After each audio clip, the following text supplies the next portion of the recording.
Sa ating result, ang ating CPU ang hindi supported ni Windows 11. At dahil dyan, hindi tayo makapag-upgrade into Windows 11 gamit ang Windows Update.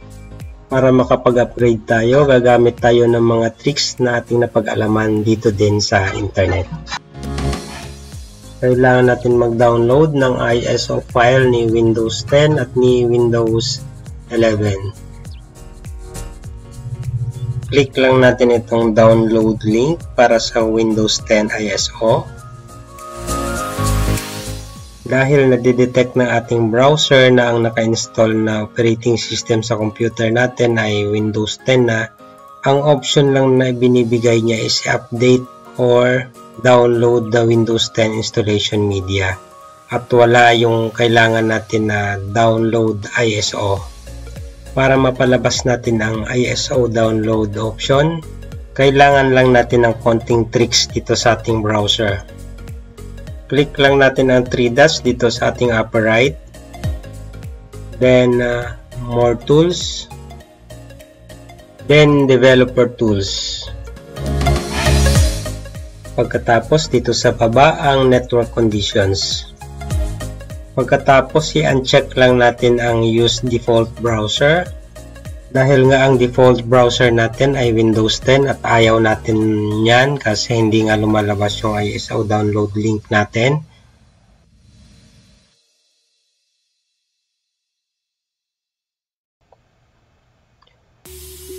May mga choices tayo rito. Kahit anong mapili nyo rito po pwede naman, basta wag lang yung Windows. Ang pipiliin ko ay Chrome OS. Once na nakapili na tayo, balik lang tayo dito sa address bar. Then, click lang natin uli yung enter.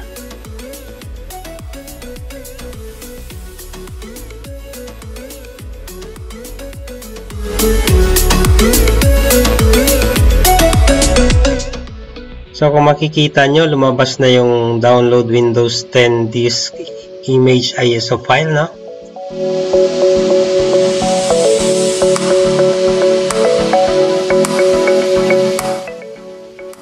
Proceed na tayo sa pag-download. Pipiliin natin ng Windows 10. Then, we select the language. Siyempre, English.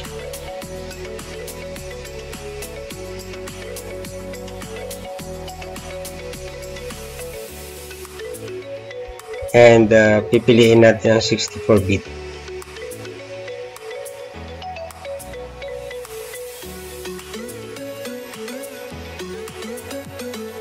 So, nag-start na po siya na mag-download. Antayin lang natin na matapos. Then, ang next natin na i-download ay ang ISO file naman ng Windows 11.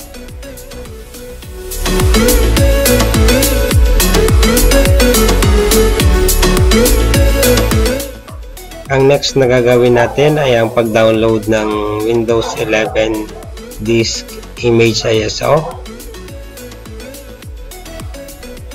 Open lang tayo ng browser at i-type lang natin ang Windows 11 ISO download.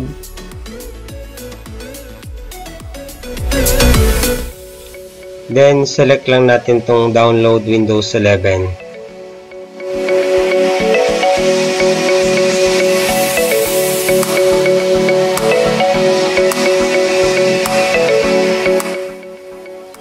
At dito sa baba, pipiliin lang din uli natin yung download Windows 11 disk image ISO. Sa select download, piliin lang natin ng Windows 11.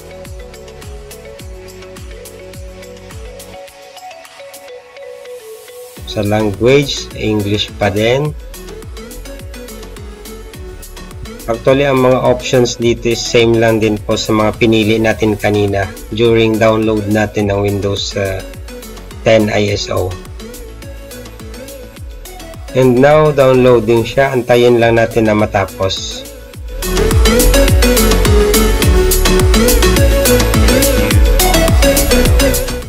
Okay, na-download na natin ang dalawang ISO na kailangan natin. Mag-create na lang muna tayo ng temporary folder dito. Lagyan lang natin ng name na Windows Installer. Or gawin na lang natin na Windows 11 Installer para mas madali natin siyang matandaan.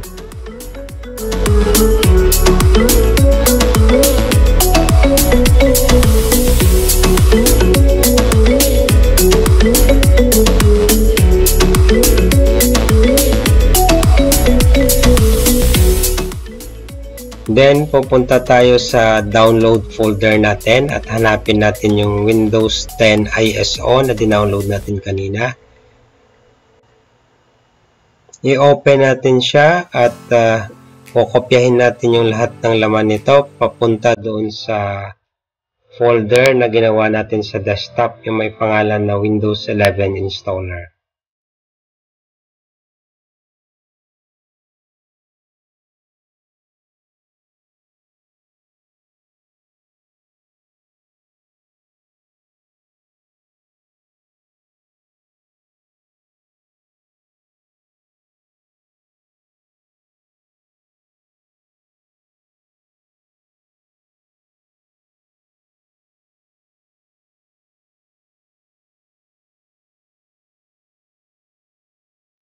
After natin makopy, balik ulit tayo sa download folder natin. At ang bubuksan naman natin ay ang ISO ng Windows 11.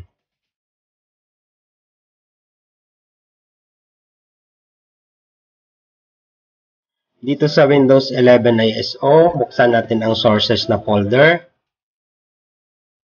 Scroll lang natin ng konti pababa at ilolocate natin yung install.wim na file. Once na na-locate na natin, kokopyahin natin ito. Then, dito sa kabilang folder natin, buksan din natin ang sources na folder. At dito natin i-paste yung kinopya natin. I-replace lang natin ang file dito sa ating destination folder. Tandaan natin na ang install.wim na nag-i-exist sa folder na ito ay ang installer ng Windows 10. At ang nilalagay nating bagong install.wim ay itong installer ng Windows 11.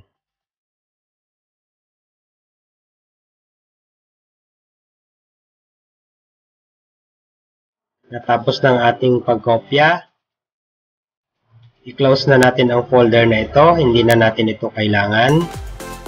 At ang naiwang bukas na folder ay ang folder na ginawa natin para sa ating installation ng Windows 11.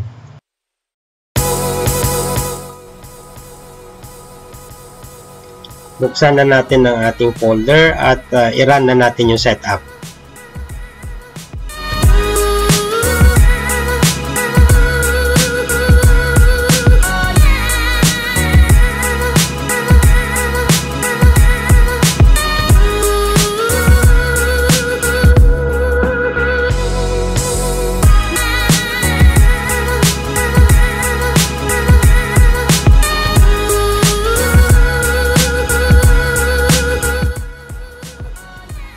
Para tumuloy ang ating installation, kailangan i-disable muna natin ang automatic updates ng Windows. Huwag po kayong magtaka kung Windows 10 setup pa rin ang nakikita ninyo. Normal po dahil Windows 10 ISO ang ginamit natin sa pag-install. Pero ang tricks dito, naka-Windows 11 na ang ating Windows WIM file. Kaya ang totoong ini-install ng Windows 10 setup natin ay ang Windows 11 install WIM file.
Okay, kung makikita ninyo, Windows 11 na po yung ating operating system.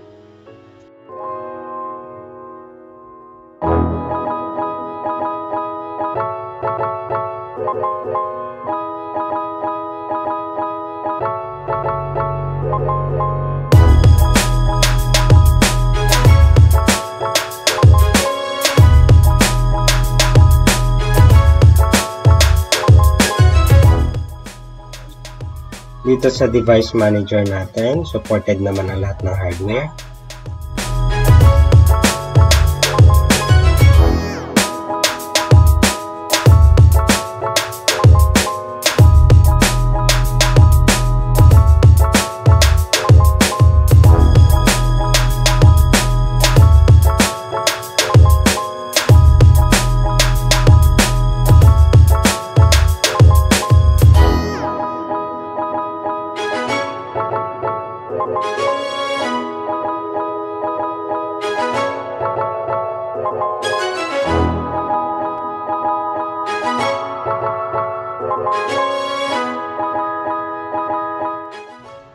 Upon checking our activation status, activated naman yung ating product.